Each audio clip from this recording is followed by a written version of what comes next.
High foodies, இன்றைக்கி சூப்பராக மொறுமொறுன்னு crispy fish எப்படி செய்கிறதுன்னு பார்க்கலாம். இது செய்கிறதுக்கு வந்து நான் பாறை மீன் எடுத்திருக்கேன். இது வந்து நானே வந்து பீஸெல்லாம் கட் பண்ணி சின்ன சின்ன ஃபில்லட்ஸாக போட்டேன். நீங்கள் கடையில் கூட போன் இல்லாமல் வேணும்னு சொல்லி கேட்டிங்கன்னா இந்த மாதிரி கட் பண்ணி கொடுப்பாங்க. இல்லை நீங்களே கட் பண்ணுறதுக்கு இன்ட்ரெஸ்ட் இருந்தாலும் இந்த மாதிரி சின்ன சின்ன ஸ்லைஸாக கட் பண்ணிக்கலாம். இது எப்படி கட் பண்ணுறதுன்னு நான் ஒரு வீடியோ வந்து செப்பரேட்டாக போடுறேன். ஸோ இந்த மாதிரி போனே இல்லாமல் நீட்டாக கட் பண்ணி சின்ன சின்ன பீஸாக கட் பண்ணி எடுத்துக்கலாம். மேரினேட் பண்ணிக்கலாம். இதுக்கு வந்து எக் எடுத்துக்கலாம். 3 எக் நான் எடுத்திருக்கேன். ஆக்சுவலி 2 எக் எடுத்தாலே போதும்.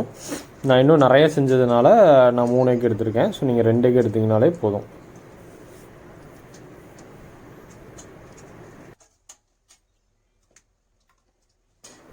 இந்த எக்குடைய வெனிகர் வந்து ஒரு ஸ்பூன் அளவுக்கு வெனிகர், சோயா சாஸ் பார்த்திங்கன்னா ஒரு 1/2 ஸ்பூன் அளவுக்கு சோயா சாஸ். இது கூட நான் ஆனியன் பவுடர் ஆட் பண்ணுறேன். இது ஆட் பண்ணுறதுனா பண்ணலாம், இல்லாட்டியும் அவசியம் இல்லை. கூடவே வந்து நான் கார்லிக் பவுடரும் ஆட் பண்ணுறேன். கார்லிக் பவுடராகவும் போடலாம், இல்லை நீங்கள் பேஸ்ட் மாதிரி அரைச்சும் போடலாம். அதாவது இஞ்சி இல்லாமல் வெறும் கார்லிக்கை மட்டும் பேஸ்ட் மாதிரி அரைச்சி போடலாம். இதுக்கு தேவையான அளவு உப்பு, ரெட் சில்லி வந்து 1 ஸ்பூன் அளவுக்கு ரெட் சில்லி போட்டு நல்லா கலக்கிக்கணும். கட்டி எதுவும் இல்லாத மாதிரி கலக்கிக்கோங்க. நீங்கள் முடிஞ்ச வரைக்கும் கார்லிக் பேஸ்ட் யூஸ் பண்ணுங்கள், அது இன்னும் நல்லா ஃப்ளேவர் கொடுக்கும். ஸ்லைஸ் பண்ணி வச்ச ஃபிஷ்ஷை வந்து நம்ம இந்த எக் டிப்பில் வந்து மேரினேட் பண்ணி வச்சிடலாம். இது ஒரு 1/2 அன் ஹவர் வரைக்கும் ஊறட்டும். அப்போ தான் உள்ளே நல்லா எசன்ஸ் இறங்கும், டேஸ்ட் நல்லா கிடைக்கும். ஒரு 1/2 அன் ஹவர் எல்லாத்தையும் பரட்டி தனியாக எடுத்து வச்சிடலாம்.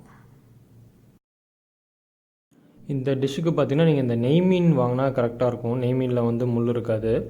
நான் எடுத்து பார்த்திங்கன்னா பாறை மீன், இதுலேயும் வந்து சென்ட்ரு முள் மட்டும்தான் இருக்கும். பட் நெய் மீன் எடுத்துட்டிங்கன்னா அதோட முள் பார்த்திங்கன்னா சாப்பிடவும் கொஞ்சம் ஈஸியாக இருக்கும். சென்ட்ரு முள் ஈஸியாக எடுத்துடலாம்.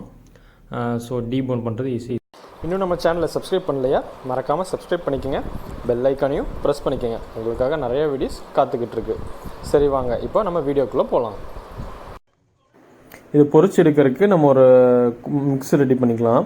இதுக்கு வந்து மைதா 2 ஸ்பூன் எடுத்துக்கலாம். கார்ன்ஃப்ளவர் மாவு வந்து 1 ஸ்பூன், அதே ஸ்பூனில் 1 ஸ்பூன் அளவுக்கு கார்ன்ஃப்ளவர் எடுத்துக்கலாம்.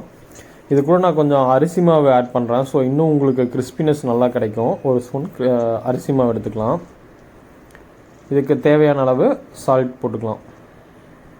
கூட ஒரு பிஞ்ச் பேக்கிங் பவுடர் போடுங்க. பேக்கிங் பவுடர் போட்டால் இன்னும் நல்லா சாஃப்டாக இருக்கும். ரெட் சில்லி உங்களுக்கு காரத்துக்கு தகுந்த மாதிரி போடுங்க. நான் ஒரு 1/2 ஸ்பூன் தான் போட்டிருக்கேன்.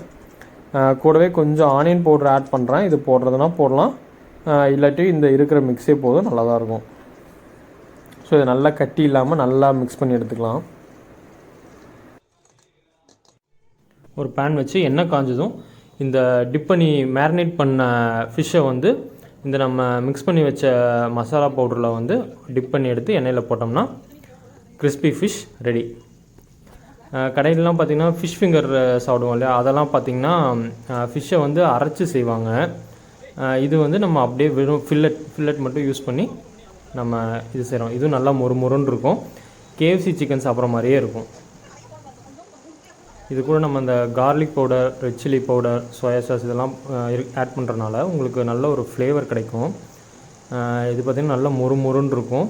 இது மீன் சாப்பிட்ற ஃபீலே இருக்காது. ஏதோ நல்ல ஒரு சிப்ஸு சாப்பிட்ற மாதிரி தான் இருக்கும். ரொம்ப ஹெல்த்தி. குழந்தைகளுக்கெல்லாம் செஞ்சு கொடுங்க, ரொம்ப விரும்பி சாப்பிடுவாங்க.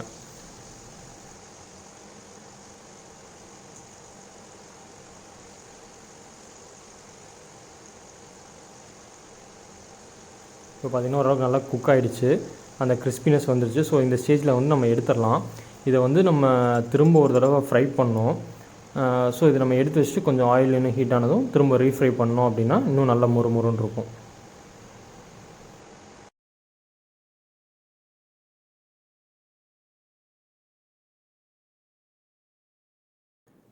நான் பேலன்ஸ் இருக்க எல்லா ஃபிஷ்ஷையும் பொரிச்சு எடுத்துட்டேன்.